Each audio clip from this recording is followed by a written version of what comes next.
Look at that. There's 3 sprayers in each pot. There's an air stone in the bottom. But what's happening here is inside this tank right here, it's all piped together, of course. And it ain't just one container. And the reason why it ain't just one container, because if you put a net, take this whole top right here, you just cut 6-inch holes in it and put net pots in it. What ends up happening is you put plants in, is you end up having always some plants that are stronger than the other ones. So they're like thieves. So in other words, they start to get bigger and bigger and they steal more nutrients. So every time you change the reservoirs, they're after all the nutrients. And after a while, they're huge. And the rest of them are real small.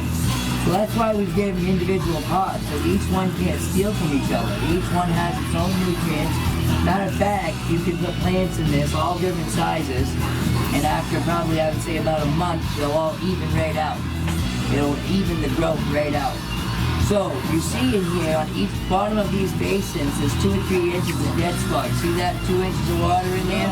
Well, that's always in there. So if like you had a hydro machine, say the power went out on a hydro machine, if the power went out, you'd have about 15 minutes to go ahead and get water going, those plants would start dying. Well, this machine right here, with that water in the basin, once it stops, you have 2-3 inches of water, which would sustain you for a day or two, and so you can get it going again. So if the power goes out, these ain't gonna die right away. They will when they're cuttings, but they won't once they get growing and the roots are down in the basins. So that's one aspect. The 2 aspect is, if we put 30 gallons in the reservoir that gets changed every 20 days. Say this was a hydro machine. What happens is you put 30 gallons in it, you mix it at 1,200 parts per million. That's how much food's in your water. Over the 20-day period of time, as the water level starts dropping, you mix up some more nutrients and keep filling it up. At the end of the 20 days, you have 30 gallons that you need to dump out, and you need to fill it back up and amp it and go again. That's a hydro machine. This is an aero machine. What we do is we put 25, 30 gallons in it. We put it at 500 parts per million. Over the 20-day period of time, what ends up happening is as the water level's dropping, the parts per million's rising. At the end of the 20 days, it's up to 1,200 to 1,400 parts per million. You go ahead and change the reservoir and go again. But the point being is you only had 5 gallons left to throw away, not 30 gallons of fuel. So we're eating it all. We're taking every bit we got. So that's some good aspects about Aero Wide. And then another thing is I don't like hydro machines personally myself. I believe it makes things musty and it grows a little bit wet, and I don't really like that. I really like the Aero because it's familiar to dirt. So if you like the way dirt grows things, then you'll love the way Aero gets. It was just the same way, but just a little bigger, a little tougher, a little stronger, a little wilder. And another aspect is aeroponics. A lot of people have problems with just aeroponics. They do better with hydro machines because they're more stable, let's say. Aeroponics is sporadic. It grows really sporadic, then it stops. Really sporadic, then it stops. So, that being said, that's why it's aeroponic deep water culture. The bottom in the air stone in the bottom of this bubble in there is a deep water culture unit. So by having the deep water culture, it stabilizes the aeroponics. So when the aeroponics drops back, the deep water culture keeps right on going. So it will sustain it while it's in its break time, let's call it. And then once it starts going again, it just drives again. So by putting both together like that, it's just made it really fly. This is how you get a lot in a little space. And quick. And very quick. So what ends up happening is normally if you went out and you got seed or you got plants from Home Depot, let's say this size right here. Right on the package, if you look, it says 120 days from beginning to end.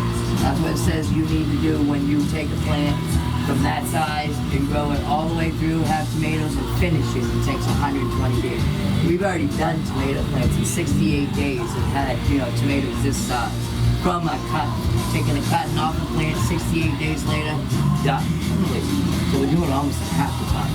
Yeah. And everything is a little bigger, a little everything. So you'll see in the next probably 2 months if these are still here, because I usually sell the machine and I'll let them, if they want the plants, I'll let them back. But you'll see within just a couple weeks here, these things will just be up massive. Just a couple weeks. It'll take no time. to get where they want to go. What do you think, Chris? You're right. I got a right here. I'll show you kind of.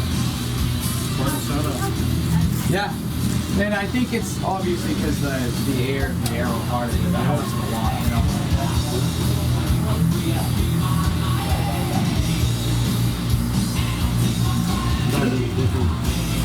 Alex couldn't help you guys? Different sizes too, huh?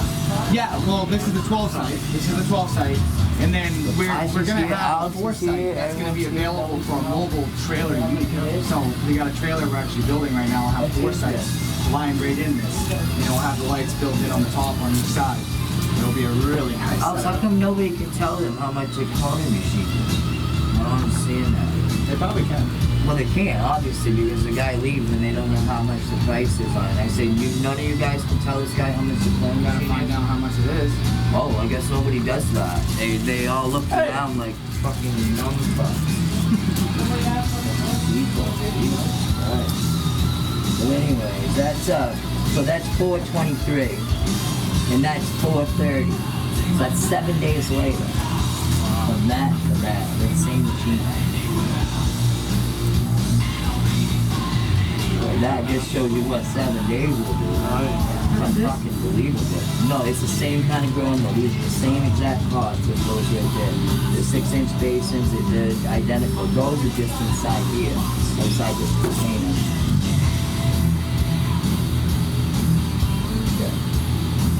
These are plants inside a tent. These are a machine right here. But see, as you kind of can see, it promotes growth from the bottom. Everything gets super thick on this stuff because it seems like the top will grow up, but it doesn't grow up right out of the moon. It just keeps pulling stuff from the bottom. Pulling from the bottom. That's what it always wants to do. Grow from the bottom. Yeah, that's really cool the way that does that. Always pulling from the bottom. Yeah, that's why everything's always so thick. Yeah, that's why it's always